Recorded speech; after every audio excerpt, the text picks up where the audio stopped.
और मैच पर ही हम बात करेंगे। हमारे साथ मौजूद हैं मोहम्मद अवैस, फॉर्मर क्रिकेटर हैं। बहुत शुक्रिया आपके वक्त का।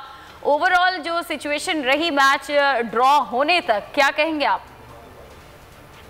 ये तो मैं कहता हूँ कि पाकिस्तान का दिल जीत लिया इन लोगों ने। आपको पता है कि पाकिस्तान टीम, मैंने भी बल्कि माजरत भी चाहूंगा आपके चैनल की तरफ अपना मैं क्योंकि कहता रहा हूँ हमेशा कि जी नहीं, पाकिस्तान टेस्ट साइड नहीं है, वन साइडेड मैच होगा, ऑस्ट्रेलिया शायद जीत जाए बहुत आसानी से, क्योंकि इतना बड़ा पहाड़ जैसा टोटल था। आपको पता, फिर एक गलती ऑस्ट्रेलिया ने ये की कि ऑस्ट्रेलिया जो उनसा वो फॉल ऑन वाला जो मसला था उस पर भी ऑस्ट्रेलिया मारा गया। शायद उनके ज़हन में ये था कि पाकिस्तान शायद चेज ही ना कर पाए इतना बड़ा टोटल, लेकिन पाकिस्तान ने बाबर आजम की, मैं कहता हूँ कैप्टनसी ने लीडिंग फ्रॉम द फ्रंट। वो बात करते हैं हमेशा लोग कि जी विराट कोहली जैसे ग्रेट्स थे, जी विराट कोहली चेजिंग में बड़ा जबरदस्त है, मानते हैं। बाबर आजम ने कल बताया कि वो भी किसी से कम नहीं है। मैम 600+ मिनट्स खड़ा रहना विकेट के ऊपर, आपको पता 1.5 से 1 किलो बंदे का वजन गिर जाता है, और इतनी फिटनेस के साथ आप परफॉर्म करें, आप अपनी टीम को इस वक्त मैं कहता हूँ पाकिस्तान की जीत ऑटोमेटिकली। बेशक ड्रॉ पे भी गए हैं, लेकिन इतने बड़े टोटल को डिफेंड भी करना, ड्रॉ तक लेके जाना बहुत बड़ी बात होती है। Hats off to Babar Azam और खास करके रिजवान और अब्दुल्ला शफीक जॉनसन हीरो है, मैं कहता हूँ। बिल्कुल। अच्छा ओवैस, रिजवान ने जब मैच की बात गुफ्तगू की तो वो कह रहे थे एक मौके पर हमने सोचा कि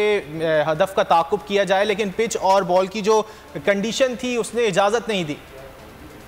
देखिए आपको पता है कि बॉल जो है वो खास करके जब नेथन लाइन लगे हुए थे काफी ब्रेक हो रहा था, बॉल आसान नहीं था बैट्समैन के लिए खेलना। बाबर आजम भी जिस बॉल पे आउट हुए हैं वो बड़ी, मैं कहता हूँ प्रेशर सिचुएशन पे बना के बॉल बड़ी जबरदस्त पड़ी थी जिसमें बाबर आजम आउट हुए हैं।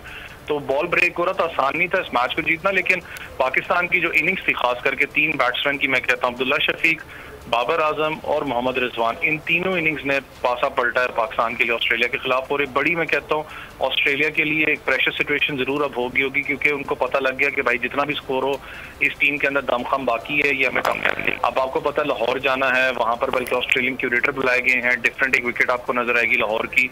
लेकिन पाकिस्तान ने टफ टाइम जरूर ऑस्ट्रेलिया को दिया, और खास करके उनके जो बॉलर्स हैं उनको बड़ा टफ टाइम दिया और सोचने में मजबूर किया कि भाई हम भी किसी से कम नहीं है। अच्छा वैसे आप बॉलिंग की बात कर रहे हैं तो आप क्या समझते हैं जो कि लाहौर में टेस्ट मैच खेला जाएगा उसमें कुछ तब्दीलियां होनी चाहिए पाकिस्तान की बॉलिंग साइड में या नहीं?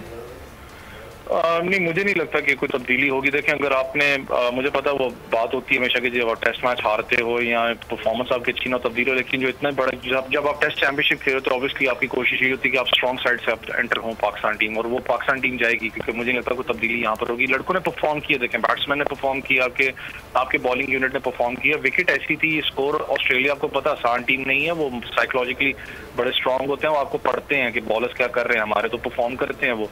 लेकिन बॉलिंग यूनिट मुझे लगता है यही होगा, बैटिंग यूनिट भी आपका यही होगा। सिर्फ एक चीज है, अजहर अली खास करके, मुझे पता है पिछले मैच में बड़ा अच्छा परफॉर्म किया था, लेकिन अजहर अली ऐसा सीनियर कैंपेनर, एक मिडिल ऑर्डर उनके ऊपर डिपेंडेबल बहुत ज्यादा है। अजहर अली को परफॉर्म करना पड़ेगा, ये नहीं करते कि 7-8 स्कोर। अपना अजहर अली भाई का हमेशा एक चीज रहा है कि 8 मैचेस में 10, 12, 13 स्कोर किया, 9वें मैच में जाके 100 किया, साल और वो टिक जाते हैं पाकिस्तान टीम के साथ। तो उनको ये रियलाइज करना पड़ेगा कि मैं सीनियर कैंपेनर, मैं लीड फ्रॉम द फ्रंट करना है। अजहर अली के ऊपर बड़ा डिपेंड है कि वो किस तरीके से मिडिल ऑर्डर को लेकर चलते हैं। ठीक है, बहुत शुक्रिया आपके वक्त का। सब्सक्राइब करें और बेल दबाएं ताकि कोई खबर रह न जाए।